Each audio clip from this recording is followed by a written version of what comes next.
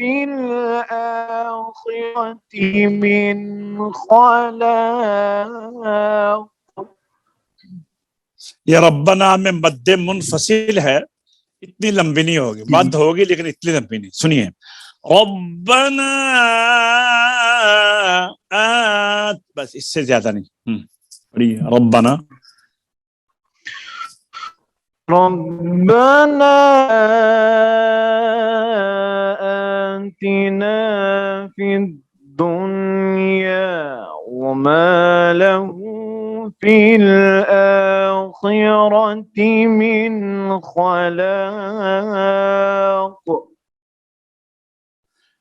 ومنهم من يقول ربنا آتنا في الدنيا حسنة ربنا آتنا في الدنيا حسنة وفي الآخرة حسنة وقنا عذاب النار. جی. ومنهم من يقول ربنا آتنا في الدنيا حسنة ربنا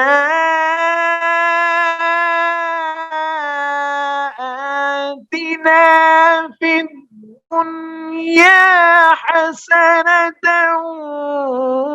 وفي الآخرة حسنة وقنا عذاب النار.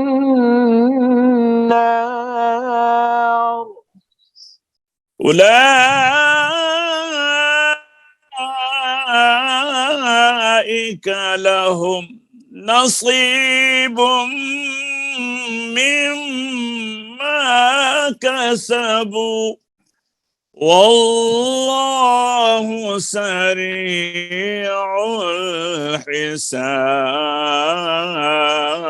الحساب.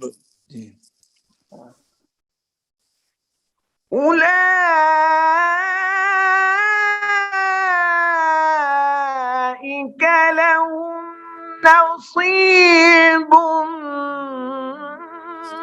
مما كسبوا والله سريع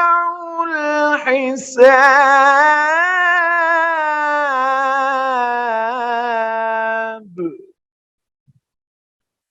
صدق اللہ. آئیے اب ہم قواعد دیکھتے ہیں کتاب میں.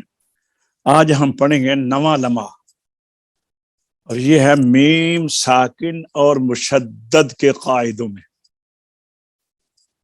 میم ساکن اور مشدد. تو پچھلی کتاب نے ہم پہلے پڑھا تھا نون ساکن، اب اس دفعہ میم ساکن. یہاں پر میم ساکن اور مشدد کے قاعدے. تو آئیے دیکھتے ہیں.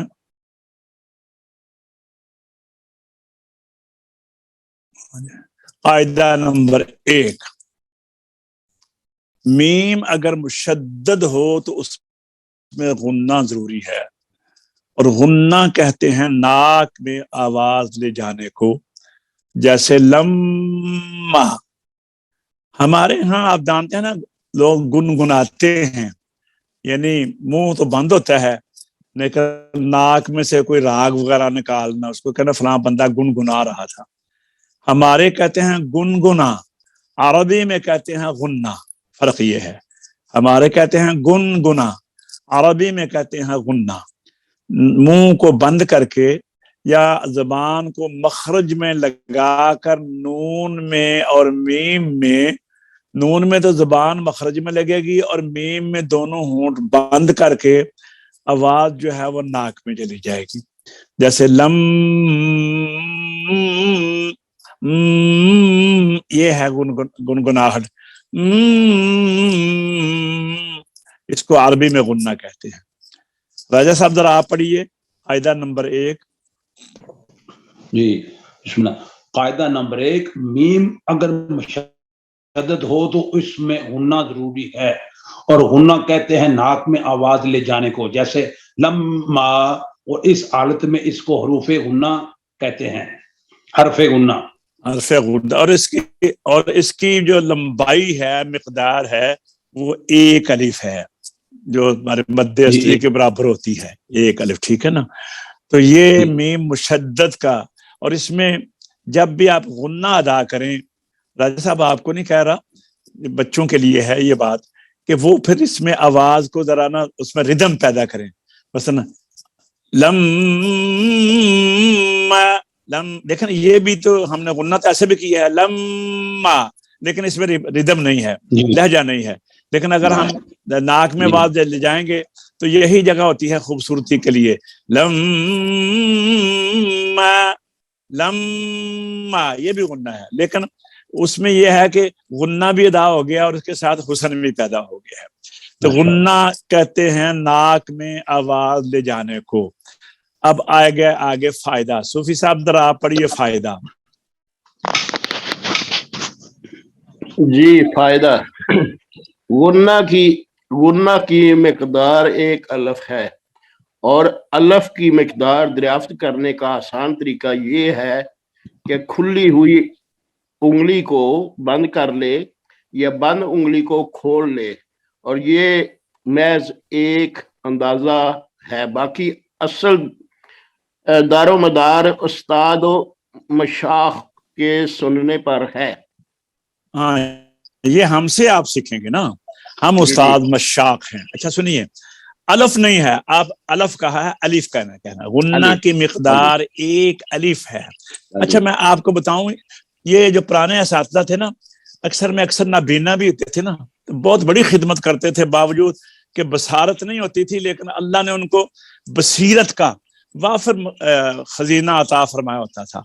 آج کل مثالیں اور بھی کافی مل جاتی ہیں، دنیا کے اندر جتنے بھی الفابیٹ ہیں، سب زبانیں، جتنی بھی زبانیں ہیں، ان کے جو الفابیٹ ہیں، ان کی مقدار جو ہوتی ہے نا، وہ 1 الف ہوتی ہے۔ آپ دیکھیں مثلا A B C D E، ٹھیک ہے نا؟ اسی طرح بے پے تے ٹے سے، اسی طرح با تا سا، تو یہ 1 الف کی مقدار ہے۔ اچھا تو 1 الف کی مقدار، اچھا باقی بھی جتنی ہے نا دوسری زبانیں، ان کی مقدار بھی یہی ہے۔ تو یہ 1 الف ہے۔ جب ہم نے مد اصلی کرنی ہے، اس کی مقدار بھی یہی ہے۔ جب ہم نے غنہ ادا کرنا ہے، اس کی مقدار بھی یہی ہے۔ تو جب ہم نے چھوٹی مد کرنی ہے، یعنی درمیانی مد، تو اس کے اندر 2 الف اور شامل کر لیں گے، 2 الف کی مقدار۔ جب ہم نے بڑی مد کرنی ہے، تو اس کے اندر ہم 3 الف اور شامل کر لیں گے، تو 4 الف ہو جائے گی۔ 3 الف یا 4 الف شامل کریں گے تو 4 یا 5 الف ہو جائے گی بڑی مد۔ تو غنہ کی مقدار جو ہے وہ 1 الف ہے، اور میں نے ابھی آپ کو بتا دیا ہے کہ 1 الف کی مقدار کتنی ہوتی ہے، کہ حروف ہجا جو ہیں، حروف تہجی، دنیا کی ہر زبان کے، اب کوئی بھی نہیں کہے گا A B C، یا کوئی نہیں کہے گا A B C، نہیں نا، سب یہی کہیں گے A B C، با تا سا۔ اسی طرح غنہ کی مقدار ان، اما، سمجھ آ گئی جناب؟ آگے آگے جی قاعدہ نمبر 2، قاعدہ نمبر 2، حافظ عبد المنان آپ پڑھیے قاعدہ نمبر 2۔ جی قاعدہ نمبر 2، میم اگر ساکن ہو تو اس کے بعد دیکھنا چاہیے کیا حرف ہے۔ اگر اس کے بعد بھی میم ہے تو وہاں ادغام ہوگا، یعنی دونوں میمیں ایک ہو جائیں گی، اور مثل ایک میم مشدد کے اس میں گنہ ہوگا، جیسے الیکم مرسلون، اور اس کو ادغام ٹھہریے، یہ دیکھیے، یہ ہر زبان میں جب 2 حرف ایک کے جیسے آ جائے نا تو پہلا ساکن ہو تو وہ آپس سے مل جاتا ہے. مثلا ہم کہتے ہیں آپ پہلے کھائیں، تو آپ پہلے نہیں کہیں گے، آپ پہلے کہیں گے، پے دوسری پے میں مل گئی ہے، آپ پہلے. ٹھیک ہے نا. اسی طرح ہم کہتے ہیں ات تیری، تو کیا کہیں گے؟ ات تیری. اسی طرح الیکم مرسلون، تو کیا ہو جائے گا؟ الیکم مرسلون. ابھی آپ نے اوپر پڑھا ہے کہ جب میم کے اوپر شد ہو تو اس میں ایک الف کی مقدار میں غنہ ہوگا، تو اب یہ ادغام کی وجہ سے شد پیدا ہو گئی ہے. جیسے الیکم مرسلون، تو اب چونکہ میم کے اوپر شد پیدا ہو گئی ہے، چاہے وہ ادغام کی وجہ سے ہی ہوئی ہے، تو اس شد کی وجہ سے اب یہاں پر ایک الف کی مقدار میں غنہ کیا جائے گا، اور اس کو ادغام صغیر مثلین کہتے ہیں. ادغام تو اس لیے کہا کہ پہلی میم دوسری میم میں داخل ہو گئی، ادغام کہتے ہیں ایک حرف کو دوسرے میں داخل کر دینا. صغیر اس لیے کہا کہ ادغام کی دو قسموں میں جب پہلا حرف ساکن ہو تو اس کو صغیر کہتے ہیں، اگر پہلا حرف بھی متحرک اس کے اوپر بھی زبر پیش ہو تو اس کو اگر ادغام ہو تو اس کو ادغام کبیر کہتے ہیں. تو ادغام صغیر مثلین کہتے ہیں، یعنی دو حرف ایک جیسے حرفوں کا ادغام. مثلین ایک جیسے دو حرفوں کا ادغام. میم اگر نون دو کا ادغام ہوگا تو وہ بھی من نبی، من نبی، من نبی. عین کا عین میں ہو تصع علیہ، تو یہ ادغام صغیر یہ مثلین ہوتا ہے، یعنی دو حرف ایک جیسے ان کا اگر ادغام ہو. اچھا جی، دوسرا قاعدہ کیا ہے؟ اگر میم ساکن کے بعد با ہے تو وہاں پر غنہ کے ساتھ اخفا کیا جائے گا. پڑھیے ذرا عبد المنان پھر. میم اگر ساکن ہو سارا پڑھیے، سارا پڑھیے. میم میم اگر ساکن ہو تو اس کے بعد دیکھنا چاہیے کیا حرف ہے. اگر اس کے بعد بھی میم ہے تو وہاں ادغام ہوگا، یعنی دونوں میمیں ایک ہو جائیں گی، اور مثل ایک میم مشدد کے اس میں غنہ ہوگا، جیسے الیکم مرسلون، اور اس کو ادغام صغیر مثلین کہتے ہیں. اور اگر میم ساکن کے بعد با ہے تو وہاں غنہ کے ساتھ اخفا ہوگا. بچہ کسی کا رو رہا ہے، وہ مائک ذرا بند کر دیں. اچھا جی، اور اس اخفا کا مطلب یہ ہے، بس میرے خیال میں یہ میں جو نا یہ میم کے بعد با آ جائے تو یہ میں یہاں سے کل ہم لیں گے. تو آج اتنا یاد رکھیں کہ میم کے بعد اگر دوسری میم آ جائے تو میم کو دوسری میم میں ملا کر مثل ایک حرف مشدد کے پڑھیں گے، اور اس کو ادغام صغیر مثلین کہتے ہیں. تو آج کا سبق الحمدللہ ختم ہوا. تو دوبارہ آپ کے خدمت میں نئے سبق کے ساتھ حاضر ہوں گے. اس وقت تک کے لیے اجازت چاہیں گے. السلام علیکم ورحمۃ اللہ وبرکاتہ.